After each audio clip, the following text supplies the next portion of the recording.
When we breathe, our bodies can move differently to do this action, and depending on how well your body moves in your default breathing settings would depend how efficient your breathing is. So in this video, I would love to show you 7 common breathing mistakes that people do. And if you recognize yourself in some of these breathing patterns, you will be more aware of what you will need to do and work on in our program. And it's important for you to pay more attention to your breathing mechanics, to the way your body moves when you breathe, and try to reteach your body to breathe more optimally. If you are not really aware of how your body moves when you breathe, you can always look at yourself in the mirror and breathe in front of yourself and see how your body moves. Or you can just watch some of your videos and analyze how your body moves when you are not thinking about your breathing, and see if you can recognize some of the breathing patterns that I'm about to talk. So the first common breathing mistake is called paradoxical breathing. It looks something like that.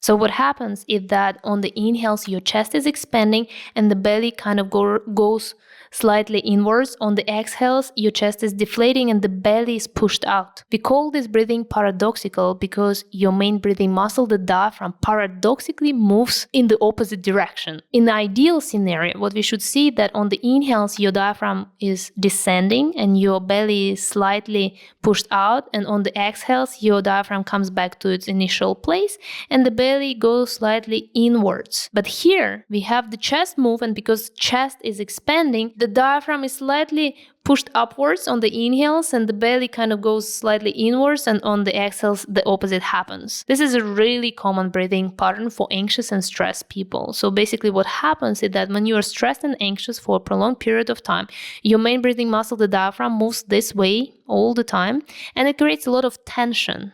Because of this tension, it stops to descend properly on the inhales and come back on the exhales. And for compensating these poor diaphragm moves, your chest starts to take over. So what you need to do, you need to work on your main breathing muscle, the diaphragm. You need to relax it. You need to improve the motion of your diaphragm, and you need to work on improving the coordination of your breathing and making sure that on the inhales your diaphragm is descending, on the exhales is coming back. We will do a lot of work like that in the coming days. The second common mistake is called isolated chest breathing, or sometimes I call it stone belly breathing, and it looks something like that.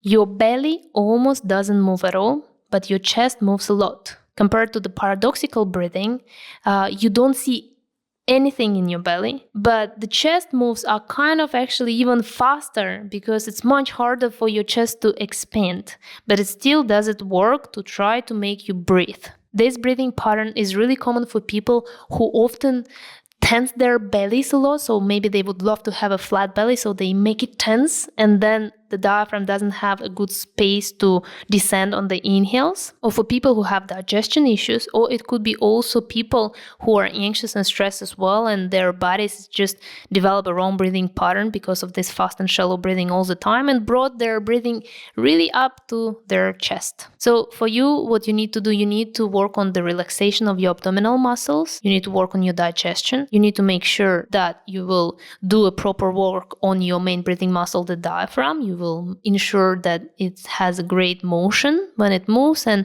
the movements are coordinated, your breathing is vertical, and you move your breathing lower from your upper chest to your lower chest. The third really common mistake is called collarbone breathing or shoulders breathing, and it looks this way.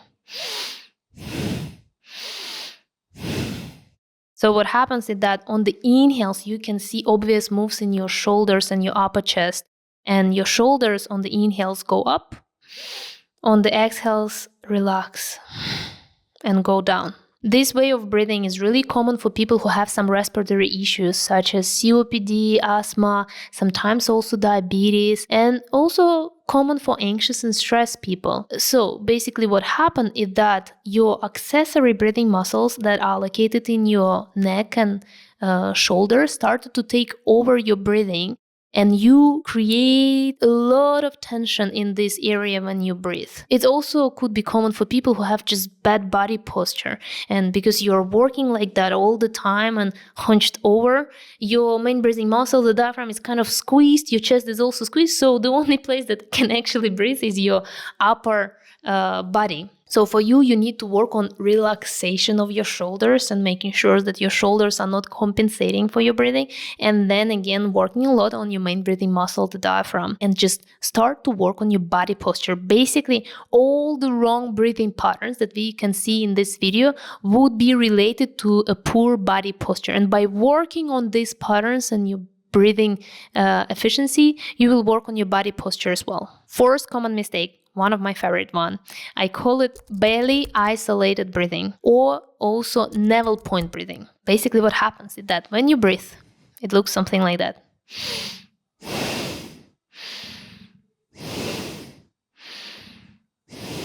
So you can see an obvious moves in your belly, and on the inhales your belly is expanding, on the exhales deflating, and you barely see any moves in your chest. Many people think that this is the right way to breathe, but it's not the reality. This is actually not the right way to breathe.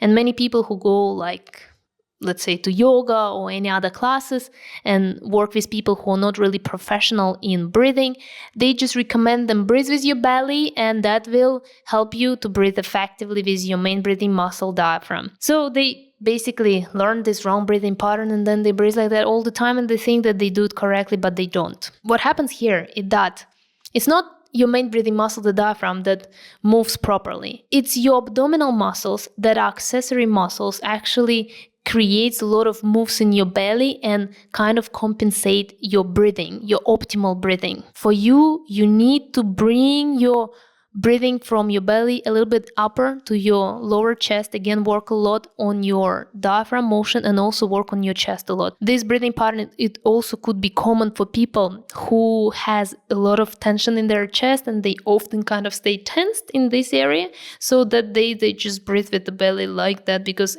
nothing else can move here. So please don't breathe with your belly. And if someone tells you breathe with your belly, know how to do it correctly. The fifth common mistake, this one is actually quite dangerous and quite common for women who were pregnant and deliver baby, and then their abdominal muscles and the body posture didn't come back to its good position. So what happens is that on the inhales, the breathing looks quite good. And then with exhales, you can see this collapse in chest. And when the chest is collapsing, the belly is pushed out. So you create a lot of abdominal pressure, and this abdominal pressure creates a lot of pressure on your pelvic floor muscles, on these muscles right here that holds your inner organs. This is a really dangerous breathing, because you're actually pushing your inner organs outwards, and it can create a lot of problems with your pelvic floor, like pee leakage, prolapse, or other not really fun issues like hemorrhoids or pelvic disorders. For you, what is important is to start to work on the verticalization of your breathing. Make sure that you know how to direct the air inside of your body correctly, and inhale from the bottom to the top and exhale from the top to the bottom without having this collapse in your chest on the exhales. Sixth common mistake is called Lego breathing. So it looks something like that. It's when the person breathes, you see that it's not like a one smooth inhale and one smooth exhale. It's actually kind of broken like a Lego. So you see a lot of interruption in the breathing pattern and a lot of weird moves in the body. This breathing can be common for different types of people.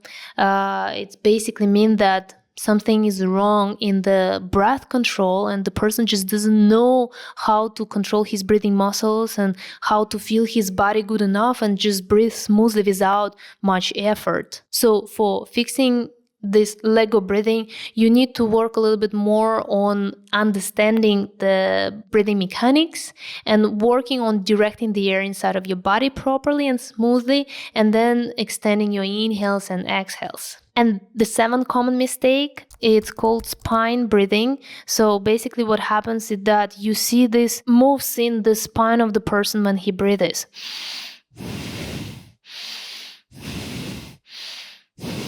This is a really dangerous breathing pattern as well, because it overwhelms your back so much that you can develop any type of back problems like hernia or other issues with your spine, a lot of pains in your lower backs, in your lower back, in your upper back, what you need to do, you need to improve your body posture. You need to strengthen this muscle that actually holds your body posture, and then start to work on your breathing muscles and make them strong as well, so that they can actually do their job and don't kind of free ride lazily on your spine. These are 7 common breathing mistakes that people do when they breathe.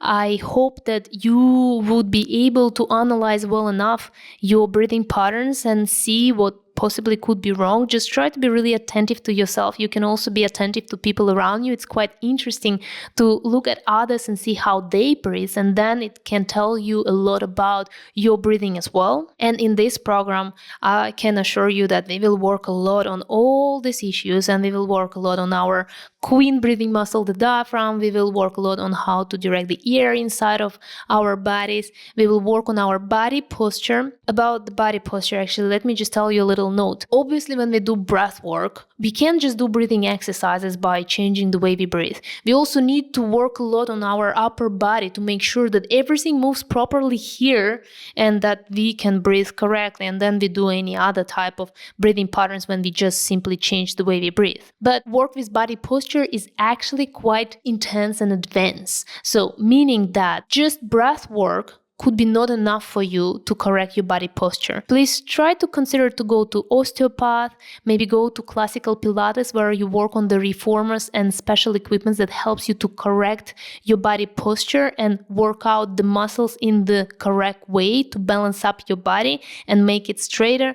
Or maybe you will find another type of physiotherapy that will help you to work on your body posture, because our body posture in our modern lifestyle, it's a big issue. We all kind of like that, sitting and not moving a lot and don't have enough muscles to hold our bodies. The bottom line, we will work on our body posture a lot here as well, but it might be not enough, especially if you have a special case that might need to have a lot of other work that should be done, like osteos, physios, and etc. And of course, we are going to work on all the aspects that are related to your breathing muscles and your ability to control your breathing muscles and your ability to move properly when you breathe. Sorry if this video was a little bit too long. I really try to give as much as possible information in the shortest time possible. And I will see you on the practice today. Today we'll learn how to direct the air properly inside of our bodies and do a great breathing sequence that you will for sure enjoy. Don't miss it out.